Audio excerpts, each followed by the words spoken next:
Jai Shri Ram. The word we are learning is exaltation.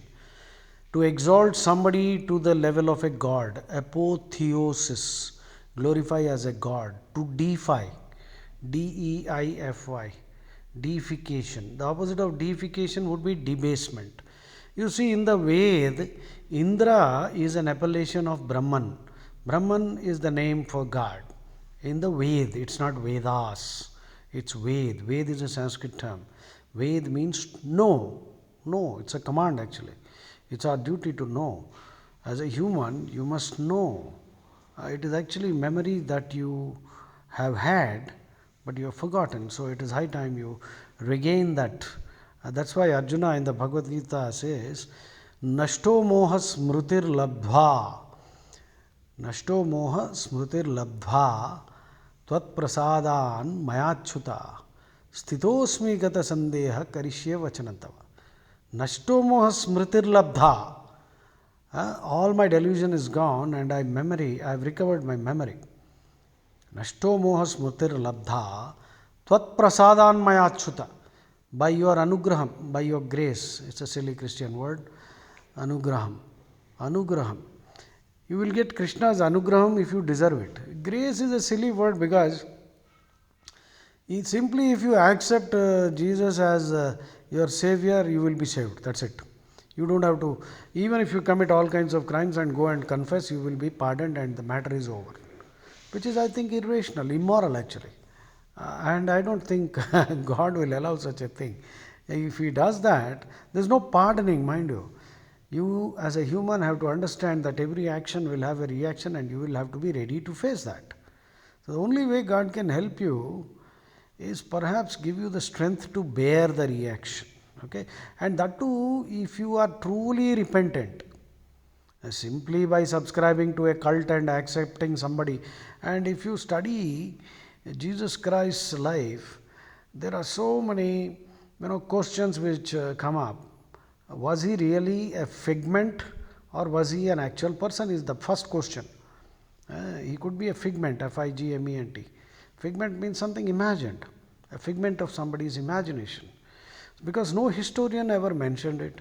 There is no exact date of birth. December 25th is not his birthday. That was some pope called Julius somewhere in 326 AD. He decided that we will celebrate December 25th as his birthday. Don't you think that's ridiculous? If somebody suddenly decides to change your birthday and celebrate it, would you agree? It doesn't make sense.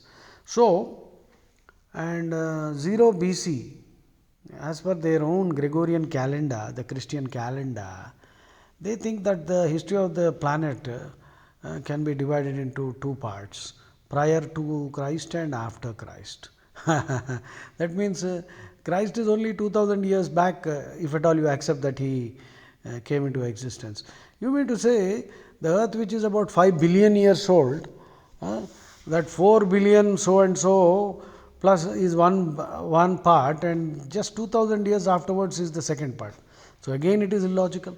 Plus, if you ask Christians what is the year of birth of Jesus Christ, most of them won't know. They will run to the Google, and the Google will say 4 to 6 BC. Ask the Pope also, he will say the same thing. What is 4 BC? BC means before Christ. AD is Anno Domini, in the year of the Lord, that they changed it to CE, Christian era. Before Christian era, CE, Christian era. Now, okay. Which means they are positing that the birth of Christ is the watershed in the history of mankind, prior to Christ and after Christ. Okay, which means logically the birth of Christ should be 0, isn't it?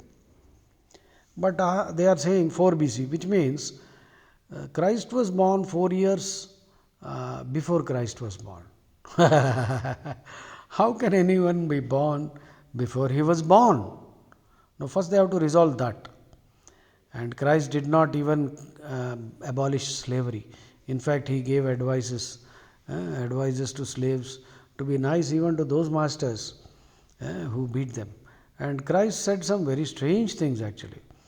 He said, for example, that his devotees will be able to pick up snakes, drink poisons, and if they touch sick people, they will be cured. I think it is Mark 18:16 or Mark 16:18, please check. And he also said, if somebody slaps you on one cheek, show the other cheek. You can go to Google and check. So show me one Christian who is following this. Huh?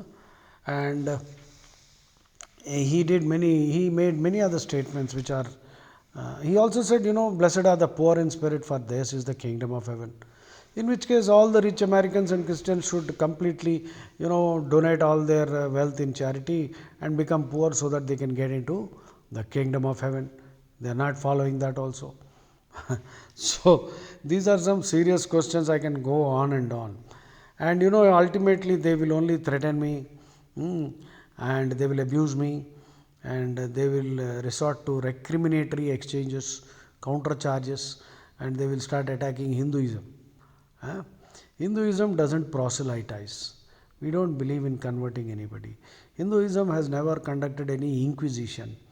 Now, inquisition is the darkest chapter in the Christianity, in the history of Christianity. Inquisition means a medieval tribunal to stamp out heresy. A medieval tribunal. Tribunal is a court set up for a specific purpose. To stamp out means crush. Heresy means something that is opposed to tradition and custom, opposed to established system and thinking and working. So people who uttered heresies were burnt alive. Bruno was burnt alive. Joan of Arc, the heroine of France, she won the 100-Year War. She won the 100-Year War for the French people against England. She was burnt alive. Why? Her parents were Catholic, but she didn't accept the authority of the Pope. She was burnt alive. And burning alive, just imagine what a horrible crime that is. These are inquisitions. In India, we have had the Goan Inquisition. Lakhs of Hindus were butchered, slaughtered, women were raped, all in the name of the religion of love, Christianity. And Francis Xavier, who was a frantic proselytizer, and he is called a saint, Saint Francis Xavier. There are institutions and schools named after this man, who is actually a criminal of history. Pope should actually render an apology to Hindus. The Pope has already given apologies to many countries for the crimes committed by Christians in the name of Christianity. But to Hindus, he has not yet given an apology. So I had to tell you all this because the word exaltation.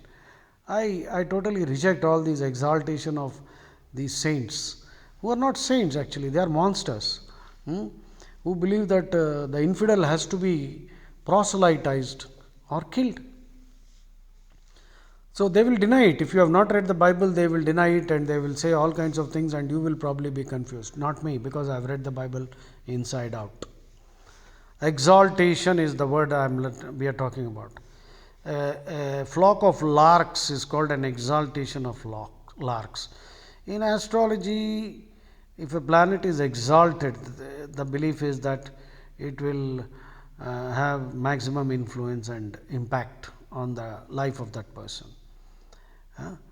Exalted, in a state of exaltation, also can mean a great joy and ecstasy. Jai Shri Ram. I hope you enjoyed this small discussion. So when words come up, you have to examine all the relatives of those words. Treat words with respect, use them, but don't abuse them. And try making mnemonics. And when I tell you all these stories, there is a higher probability that you will remember the word. And Satyameva Jayate, remember, I have not abused anybody. I have raised some questions. Yes, I might be satirical and I think that is allowed. Jai Shri Ram.